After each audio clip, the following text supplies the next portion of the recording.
인사할 시간 남았습니다. 여러분의 시간을 낭비해드릴 느리지만 쿨한 과학. 랩미트입니다. 안녕하세요, 교수님들. 반갑습니다, 교수님들. 교수님, 반갑습니다. 예. 네, 가보겠습니다. 오늘 오신 장동성 박사님 제가 간단히 소개를 좀 드릴게요. 네. 독일 막스 플랑크 바이오 사이버 네틱스 연구소 석사 박사, 독일 콘스탄츠 대학교 생물학 학석사 통합 과정을 하셨고 독일 튜빙겐 대학교, 그리고 미국 럿거스 대학교 인과학 연구센터, 독일 신경퇴행성 질환 국가연구센터, 현대자동차그룹 미래기술전략팀장까지를 하시다가 지금은 현재 유튜버입니다. 장동선의 궁금한 내 얼마 전에 시작했습니다. 네. 장동선의 궁금한 데 많이 사랑해주세요. 감사합니다. 네, 제가 혹시 빼먹은 게 있나요? 더 자랑하실 만한 거. 너무 잘해가지고 예. 이거 하리보 갖고 왔어. 하리보 먹어. 하리보 갖고 왔어? 자, 하리보. 야, 역시 뇌과학자. 갑자기 하리보를 꺼냈어요. 예측을 할 수가 없어요, 다음을. 먹어도 되죠? 오늘 할 주제 두 가지의 질문으로 좀 시작을 해보려고 하는데 하리보가 인기가 너무 좋은데요. 가쁜 자, 하리보라고. 오늘의 주제가 하리보에 다 담겨 있어요.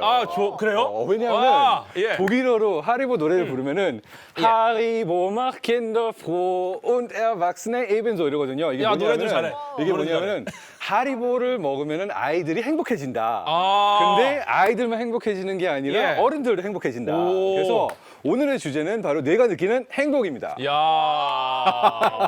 오늘의 첫 번째 주제, 우리가 느끼는 행복은 과연 현실일까? 행복을 느낀다는 게 뭘까? 이런 이야기를 좀 해보고 싶은데 현실이 뭔가요? 현실에 대한 정의를. 현실이란 무엇인가? 네, 느낄 현실. 수 있는 어. 것. 느낄 수 있는 거. 아, 좋죠. 뭘로 느끼나요? 뇌로 직접 오, 들어가나요? 좋아요, 좋아요. 아니죠. 어. 만지고 만지고. 손이 먼저 느끼고 가는 거 아니에요? 보통은 이제 눈으로 본다라는 얘기를 먼저 하는데 그러네요. 네, 만진다라는 얘기가 먼저 나가서 이제 촉각에 강한 사람이 있고 이제 뭐 청각에 강한 사람이 있고 이렇게 하는데 맞아요. 이제 뇌가 느끼는 모든 감각은 어떤 의미에서 그 촉각 자체 보는 것 자체가 아니라 뇌로 들어가는 전기 신호만 느끼죠. 그러니까 사실 뇌 입장에서는 모든 게 가상현실이다 이렇게 볼 수도 있는 겁니다. 여기서 그냥 뇌과학 조금 넣으면은 현실을 느끼는 게 오감으로 느끼는 게 현실이다. 그것도 현실이긴 하지만 예. 이게 정말 오감으로 들어왔는지 중간에 누군가가 내 신경세포를 인터셉트 해가지고 영화 매트릭스처럼 또는 그 다른 엑시스텐츠 같은 영화에서처럼 직접 뇌로 신호를 넣어도 나는 모른다.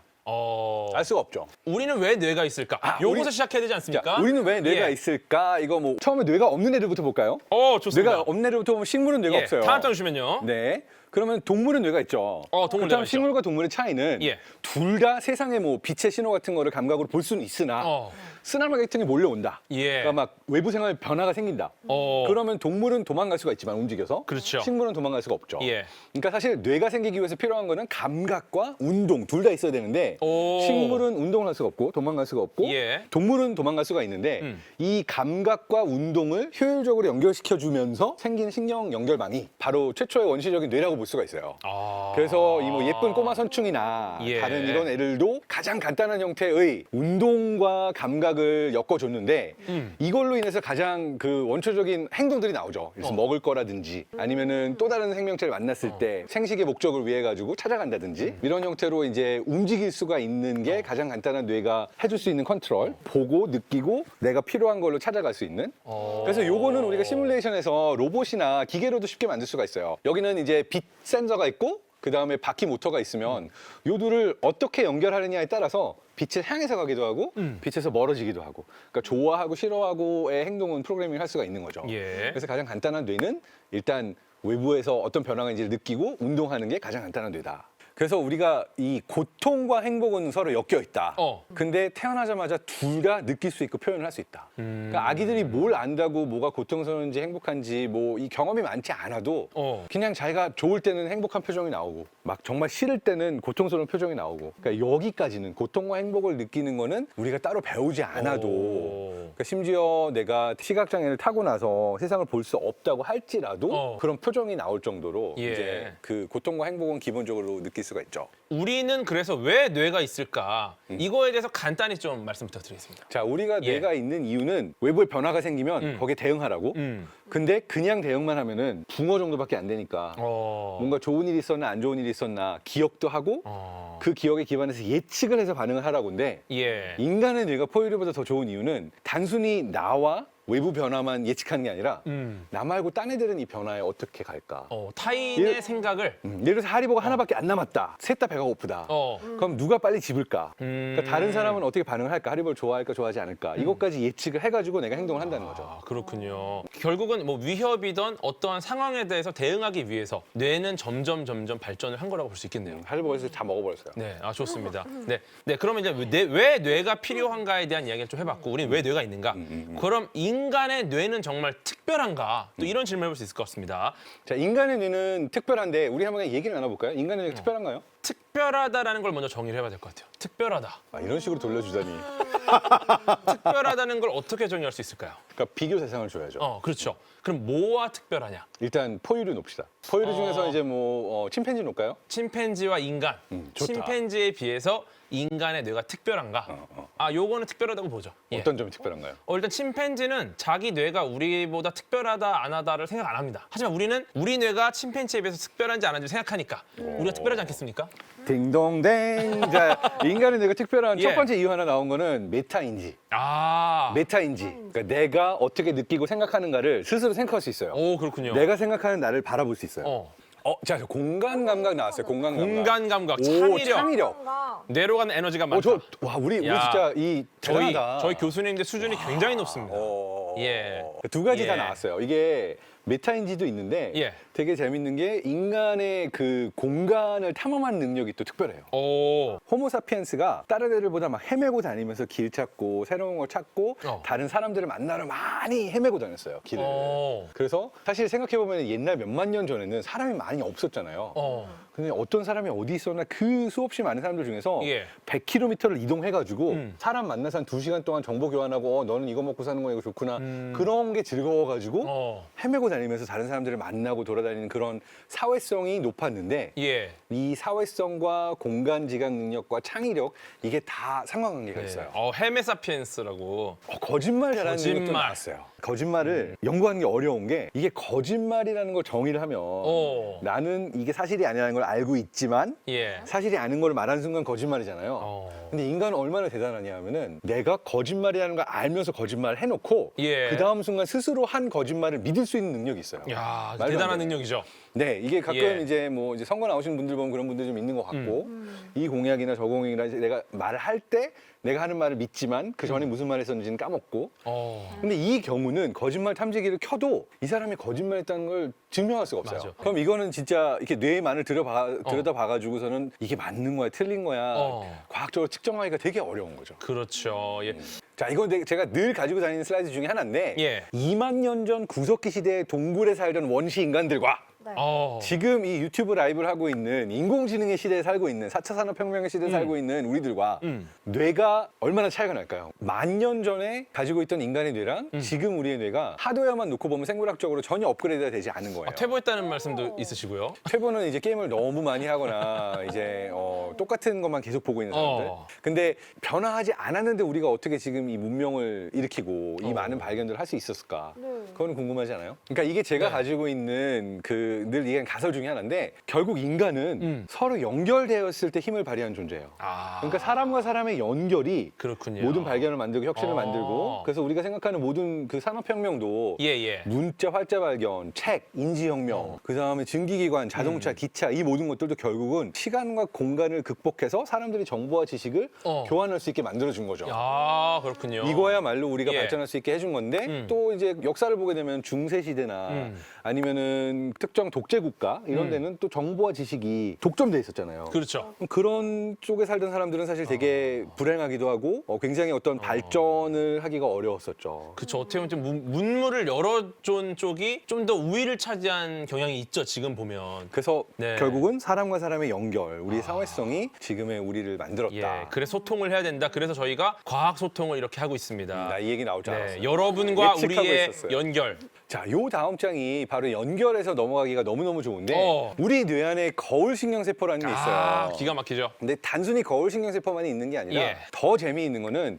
지금 이 방송을 듣고 있는 안될과학 랩미팅의 분들이 들으면서 와 재밌다 예. 라고 하면서 가끔 막 똑같은 답도 나오고 우리가 무슨 답을 할지 예측도 하고 그렇죠. 서로가 되게 연결이 잘 돼 있잖아요. 그럼 이 순간 우리가 만약 모두를 뇌 스캐너에 넣는다면 우리의 뇌의 싱크율이 굉장히 높을 거예요. 아. 그러니까 지금 제 뇌가 보이고 있는 뇌파 패턴과 궤도님과 보고 있는 뭐 윤희님과 여기 모든 보고 있는 분들의 뇌신경세포가 비슷한 형태로 한 6, 7초 시간차를 놓고 싱크가 된다는 연구인데 이걸 이제 뉴럴 커플링이라고 그래요. 그래서 그런 형태로 전 마치 인간의 뇌가 약간 악기 같다는 비유도 봤는데 왜 피아노 옆에서 바이올린 소리를 내면은 같은 음을 하면은 공명을 하잖아요. 그렇죠. 그런 것처럼 우리는 같은 생각을 하거나 같은 감정을 느낄 때 우리의 뇌도 같은 뇌파 패턴으로 공명을 한다. 그렇죠. 싱크를 한다. 예. 이게 이제 재밌는 연구 중에 하나인데 이거는 이제 프리젠스 이펙트라고 그래서 이거는 워싱턴 주립대학교에서 했던 연구예요. 뭐였냐면은 다른 사람이 내 옆에 손에 잡힐 수 있는 거리에 있다. 이것이 나의 뇌에게 주는 영향. 이게 뭐냐면은 저 그 연구를 보게 되면 왼쪽은 예. 어떤 그룹이냐면은 애들이 제2외국어를 배우는 거예요. 제2외국어가 미국에서는 중국어였어요. 예, 예. 중국어 수업을 하면서 앞에 선생님이 있어요.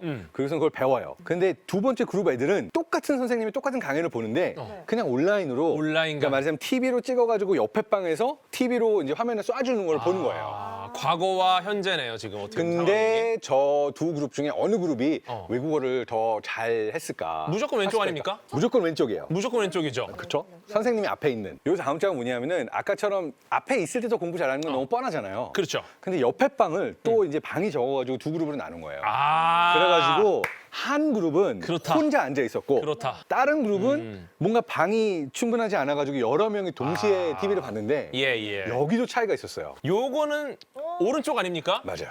여기서는 서로 뭐 같이 스터디를 한 것도 아닌데 한 방에 그냥 여러 명이 같이 똑같은 걸 봤다는 이유로 학습률이 올라간 거예요. 그렇죠. 이게 같이 가자라는 약간 기세가 있거든요. 이게 이제 제 박사 논문의 마지막에 이제 춤추는 걸 좋아하지 않았던 아내를 어떻게든 설득하기 위해서 내가 춤으로 그 했던 박사 논문 실험인데요. 이게 예. 뭐냐면 내 몸은 내 거잖아요. 그러니까 내 뇌가 내 몸이 어떻게 움직이는지는 다 모니터링을 하고 있어요. 오. 근데 나랑 춤을 추고 있는 파트너 댄스의 파트너는 다른 예. 사람이잖아요. 어. 그럼 이 사람이 움직이면 그 사람의 뇌가 모니터링 하고 있는데 그렇죠. 둘이 동시에 추지 않으면 안 되고 아. 거울 유령처럼 똑같은 동작을 하는 게 아니라 이거는 서로 다른 동작을 하지만 정확히 맞춰야 되잖아요. 그럼 이때 이제 질문이 내 뇌는 내 몸만 신경을 쓰고 있다가 어쨌든 상대방하고 맞추려고 하는 걸까?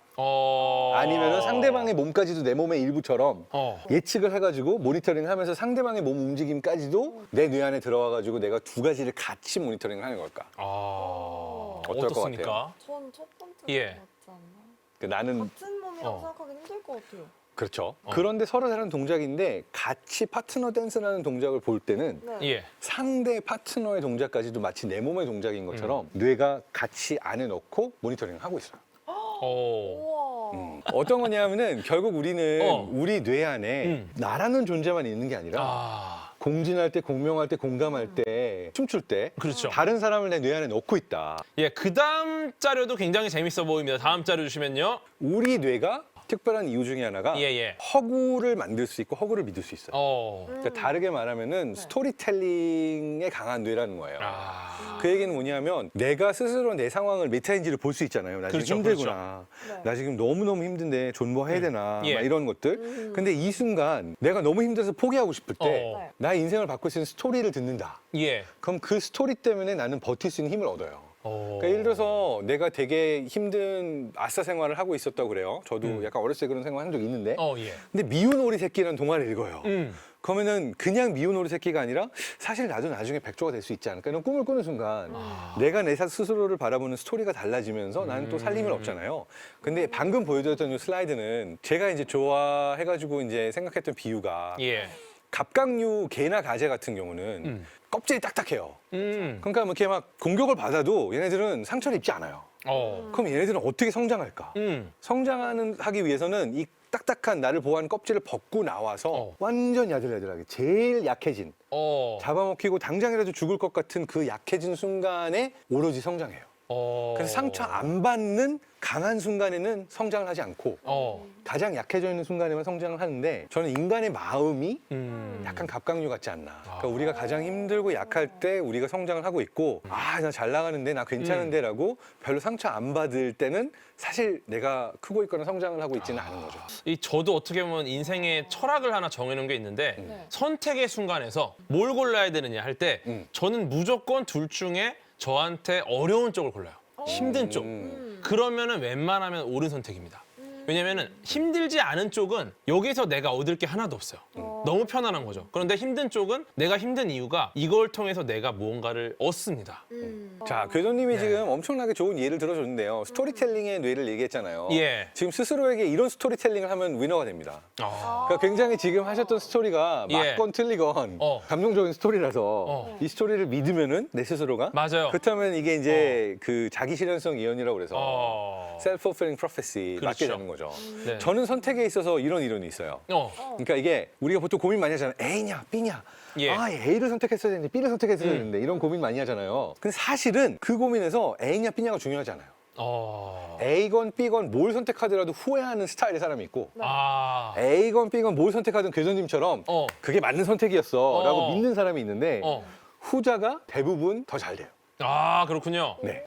지금 저희가 행복이란 과연 무엇인가 이런 이야기를 계속 나누고 있는데 네. 다시 행복으로 돌아오겠습니다. 행복은 어떤 상태인가? 자, 이게 행복 연구가 어려운 이유인데요. 예. 행복을 과학적으로 연구하려면 모든 사람이 생각하고 정의하는 행복이 똑같다면 연구하기가 쉬워요. 근데 사람마다 너는 언제 행복하니? 라고 할 때 성격과 기질과 경험에 따라 다 달라요.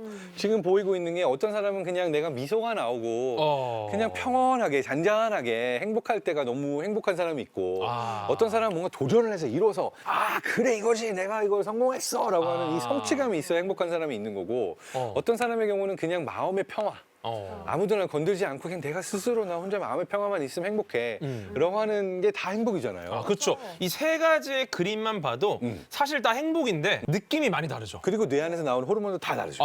그렇죠. 그래서 행복할 때 나오는 호르몬에 대한 이야기로 좀 넘어가 보도록 하겠습니다. 행복할 때 나오는 호르몬이 그래서 네 가지 종류로 보통 이제 뇌 안에 무엇이 나를 행복하게 하느냐, 뭐가 나를 행복하게 하느냐라고 그렇죠. 하면은 네 가지로 나눕니다. 저는 약간 세로토닌 좋아합니다. 그러니까 세로토닌의 경우에는 약간 부교감 신경을 작용하면서 내가 아까 봤던 그 평정심, 내가 정말 그쵸. 배부르고 등 따시고 그렇죠. 나 지금 편안해. 이때 나오는 게 어떻게 보면 세로토닌이라고 할 수가 있고요. 그렇습니다. 그렇죠? 그러니까 약간 웰빙, 웰빙. 이성 100%. 그리고, 내가 좀 침착하고 평안한 그렇죠. 상태. 예. 그거라고 한다면 제가 알기로 랩장님이 약간 도파민 쪽이거든요. 도파민 쪽이에요. 네, 도파민 쪽이에요. 도파민은 짜릿함을 찾는 거죠. 그렇죠. 아, 좋죠. 뭔가 내가 짜릿하고 도전이 있어야 되고 내가 따야 되고 돈을 벌었으면 예. 내가 뭔가 목적이 있으면 이뤄야 되고 뭐 학습하는 이런 것들이 그러니까 뭔가 짜릿한 순간에 그러니까 예를 들어서 누군가한테 고백을 했는데 나도 너 사랑했어 라고 나도 너 사랑해 라고 하면 그 순간 그래 라고 이게 즐거운 이 행복한 그때 나오는 이 행복감이죠. 그러니까 강력하죠. 사랑을 이뤘을 때 뭐 맞습니다. 돈을 땄을 때 이 모든 상황에 나오는 호르몬이 도파민이고요. 그렇죠. 그 도파민은 리워드 호르몬, 보상 호르몬. 보상. 아, 보상. 네, 보상 호르몬. 랩장님 보상 좋아하시잖아요. 아, 그럼요. 어떤 종류의 보상을 좋아해요? 싫어하는 사람이 어디 있습니까? 열심히 일을 하고 돈을 받으면 좋은 거고. 맞아요. 그렇습니다. 예. 또 맛있는 거를 열심히 참다가 맛있는 거 딱 먹어. 그러면 엄청 좋고. 맞아요. 그러니까. 옥시토신의 경우는 옥시토신. 옥시토신 같은 경우는 친해지는 호르몬이에요. 그러니까 옥시토신은 본능 호르몬이라서 엄마가 아이와 친밀감 느끼게 하기도 하고요. 네. 가족끼리, 친구끼리 와 우리 서로 너무너무 믿음이 가고 서로가 서로를 너무 잘 이해하고 그런 어떤 신뢰의 호르몬이라고 할 수가 있는 거죠. 그렇죠. 근데 이때도 솔직히 누가 나 믿어줬어. 내가 좋아하는 사람들하고 함께 있어. 이러면 행복하잖아요. 그렇죠. 그러니까 그런 행복감을 느끼게 해주는 게 또 옥시토신이라고 할 수가 있고요. 그렇습니다. 그리고 마지막은 엔도르핀인데 엔돌핀. 엔도르핀은 엔도제너스 모르핀이에요. 예. 그러니까 결과적으로는 코카인, 모르핀 이 마약 계통이고요. 예. 뇌 안에 있는 마약이라고 보면 되는 거예요. 근데 엔도르핀은 언제 나오냐면은 네. 이거 역시도 출산과 관련이 있는데 너무나 고통을 느끼고 있는 출산 이후에 갑자기 아이가 태어나고 나면은 순식간에 그 고통이 사라지잖아요. 그게 이제 엔도르핀 때문인 거예요. 그러니까 엔도르핀의 경우는 극단의 고통을 느껴서 나 죽을 것 같아 이러고 있으면은 뇌가 죽지 마 이러면서 모든 고통을 없애주는 그러한 형태로 느껴지는 짜릿한 호르몬이라서 이제 러너스 하이처럼 운동하다가 막 죽을 것 같은데 어느 순간 넘어가면 갑자기 날아가는 것처럼 예. 너무 즐거운 운동의 순간도 있고 예. 그런 어떤 고통을 반감시켜주기 위해서 나오는 호르몬이 엔도르핀이다라고 예. 할 수가 있는데 그렇군요. 이게 또 어떤 상황이 있냐면은 러너스 하이도 있지만 아주 매운 진짜 미치도록 매운 음식을 먹었을 때 스트레스가 풀린다 한 분들 그쵸, 있잖아요. 그쵸. 이것도 엔도르핀과 상관관계가 있어요. 어. 왜냐하면 매운 음식을 먹었을 때 이 매운 맛을 느끼는 건 통각이거든요. 고통을 느끼는 감각 수용체예요. 예. 그럼 뇌가 죽지 마 이러면서 엔돌핀을 조금 내놓을 때가 있어요. 어. 그러면은 너무 매워서 죽을 것 같다가 뇌가 이제 죽지 마 이러고서는 요거 엔돌핀을 내주게 되면은 어. 단순히 이 매워서 아픈 것만 사라지는 게 아니라 그 전에 받던 다른 스트레스도 사라지는 거죠. 아, 같이 같이 묶어서 가는군요. 그래서 매운 음식을 먹을 때 약간 스트레스가 풀린다라는 게 그렇군요. 비슷한 효과라고 예, 합니다. 매운과 엔돌핀. 사실 요게 바로 행복이다라고 말하기보다는 어. 사실은 이 호르몬들만으로 행복을 설명하기가 어렵지 않나라는 걸 이야기하기 위함이죠. 그러니까 왜냐하면 예. 똑같은 행복이 아니고 어. 또 저 호르몬만으로 행복이 다 설명이 되지 않아요. 그렇죠. 네. 네. 이때 활성화되는 뇌 부위를 한번 보시겠습니다. 그러니까 이게 우리가 보통 뇌과학하게 되면은 사람들이 가장 많이 물어보는 두 가지를 갖고 온 거예요. 그렇죠. 이게 뇌과학이죠. 그러니까 행복은 뇌 안에 무슨 호르몬인가요? 야. 그러면 이제 그게 하나의 답이 있는 게 아니라 여러 개의 답이 있을 수 있다는 거 아까 그렇죠. 보여줬다고 한다면 그렇죠. 그럼 행복은 뇌의 어느 부위에서 나오나요? 어. 라고 했을 때도 마찬가지로 어. 사실은 뇌 전체가 행복과 관련을 하고 있다고 할 수 있어요. 그러니까 오. 일반적으로는 도파민과 관련되어 있는 부위, 그러니까 뉴클레우스 아큐먼스라고 부르는 그러니까 이렇게 도파민이 분비되는 부위와 관련이 있고 그걸 통해서 우리가 이제 메솔림빅 패스웨이라고 해서 변연계와 이 전두엽 쪽을 연결하고 있는 그 패스웨이를 놓고서는 이제 행복과 관련된 뭐 회로다 얘기하기도 하고 예. 굉장히 많은 부위가 있는데 사실은 이제 생각하고 조절하고 내 몸 안에서 온 욕구들을 컨트롤하고 사실 뇌의 모든 부위가 행복과 관련이 있다고 볼 수 있기 때문에 어느 한 부위만이 행복과 관련된 부위라고는 볼 수가 없다로 정리하면 될 것 같습니다. 아, 좋습니다. 어떻게 보면 저희가 이 오늘의 첫 번째 질문에 대한 것을 행복이 과연 현실인가? 행복이라는 걸 느끼는 게 정말 우리에게 어떻게 다가오는가? 이걸 좀 풀어내려고 그런 질문을 시작을 했는데 우리는 이제 알았어요. 행복할 때 나오는 호르몬도 알았고 행복이라는 건 단순히 뇌의 어떤 뭐 전전두엽 뭐 이런 게 아니라 뇌 전체를 통해서 우리가 행복을 느끼고 있다. 어떻게 하면 행복해지는지가 또 궁금하지 않습니까? 그러면 우리는 이제 이걸로 행복이란 건 현실이고 이러한 뇌과학적인 경로를 따라서 행복으로 가고 있다. 이렇게 마무리를 하도록 하겠습니다. 인사 시간도 많습니다. 여러분의 시간을 낭비해드릴 느리지만 쿨한 과학, slow but cool science. 랩미팅이었습니다. 감사합니다, 교수님들. 감사합니다.